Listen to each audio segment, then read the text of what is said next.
Welcome friends, आज हम पढ़ने जा रहे हैं क्लास 10th का पोएम नो फोग। फोग को लिखा है कार्ल सैंडबर्ग ने। कार्ल सैंडबर्ग ने इस कविता में प्रकृति के चित्रित किया है। वह कहता है कि यह शांति से कार्य करती है। वह कहता है कि धुंध धुंध तो बिना शोर किए हुए बिल्ली की भांति आती है। कुछ समय बैठकर या कुछ समय बैठ जाती है, फिर इस प्रकार वो चुपचाप चली जाती है। तो कवि हमें लगातार काम करते रहने के लिए प्रभावित करता है। कहता है कि हमें भी प्रकृति की तरह अपने कामों में व्यस्त रहना चाहिए, यही सफलता की निशानी है। यानी कार्ल सैंडबर्ग ने धुंध से शुरुआत की है। पाठ का नाम भी फोग यानी धुंध रखा है।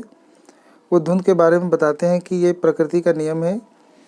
कवि ने इसके आने की तुलना एक बिल्ली से की है। बिल्ली खामोशी से और धीरे धीरे और अचानक और कभी कभी आती है और फिर किसी भी प्रकार का शोर नहीं करती है और किसी को भी परेशान नहीं करती है, बाधा नहीं डालती है। फिर कवि बताता है कि धुंध परेशान नहीं करता किसी को और फिर ये आराम से बैठ जाता है पूरे शहर पर और लगातार गिरता रहता है, शांति फैलाता रहता है और सतर्कता के साथ बैठकर बंदरगाह और शहरों को देखता रहता है। फिर यह बिल्ली की भांति घुटनों के बल खामोशी से बैठ जाता है कोहरा और कुछ समय के बाद यह हमें पूर्णतः छोड़कर चला जाता है। इस प्रकार प्रकृति के कार्य तो निरंतर चलते ही रहते हैं। इसी नियम का अनुसरण करते हुए हमें भी अपने काम में व्यस्त रहना चाहिए, यही सफलता की निशानी है। इतना मैसेज वो इस पोएम के माध्यम से देना चाहते हैं। Karl Sandberg has given a very fine picture of fog. कहता है कि सेंट कार्लबर्ग जो है ना, बहुत ही फाइन पिक्चर यानी सुंदर सा चित्र को धुंध के बारे में देते हैं। सुंदर धुंध का सुंदर चित्र को दर्शाते हैं। It is a natural phenomena, ये एक प्राकृतिक घटना है।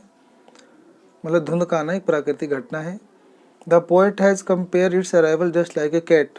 कवि ने इसके आने की तुलना एक बिल्ली के आने से की है। द कैट अराइव सडनली, कि अगर बिल्ली भी अचानक से आती है, स्लोली धीरे से आती है, सडनली साइलेंटली माने चुपचाप आती है, स्लोली धीरे से आती है, सडनली अचानक आती है, एंड ग्रेजुअली और साधारणतः leaves without making any kind of noise, और बिना कोई शोर करे चली भी जाती है। It does not disturb us, वो हमें डिस्टर्ब नहीं करती, परेशान नहीं करती। तो then the poet tells that, तो तभी कवि हमें कहता है कि the fog does not interfere, it sits. कभी हमें ना आके बैठने से हमें परेशान नहीं करता है। It goes on falling and looking silently and vigilantly over the harbour and city. ये लगातार गिरता रहता है और चुप्पी साध कर पूरे बंदरगाह और शहरों पे छा जाता है, बैठ जाता है। It sits silently on her knees like cat, वो बिल्ली की तरह अपने घुटनों पे बैठ जाता है कोहरा पूरे शहर और बंदरगाह पर, और वहाँ से पूरा सबको नज़र रखता है, सब पर नज़र रखता है चारों ओर।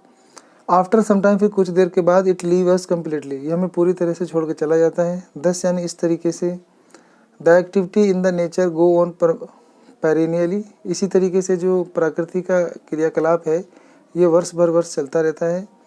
फॉलोइंग इट्स प्रिंसिपल, अपने सिद्धांतों को पालन करता है। तो we must retain busy in our work, तो हमें भी चाहिए कि हम भी अपने कामों में व्यस्त रहें। This is the landmark of success, तो यही हमारी सफलता का चिन्ह है। लैंडमार्क माने चिन्ह है।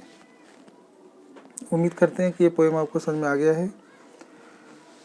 इसमें कुछ ही वर्ड मीनिंग है, जैसे कम्स माने आती है, अराइव्स यानी आती है, लिटिल माने छोटी सी, लुकिंग माने देखती है, ओवर माने ऊपर, हार्बर माने बंदरगाह, shelter place for ship, shelter place for ship को हार्बर कहेंगे।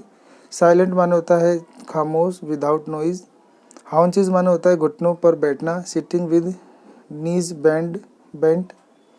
देन माने होता है आफ्टर दैट, फिर।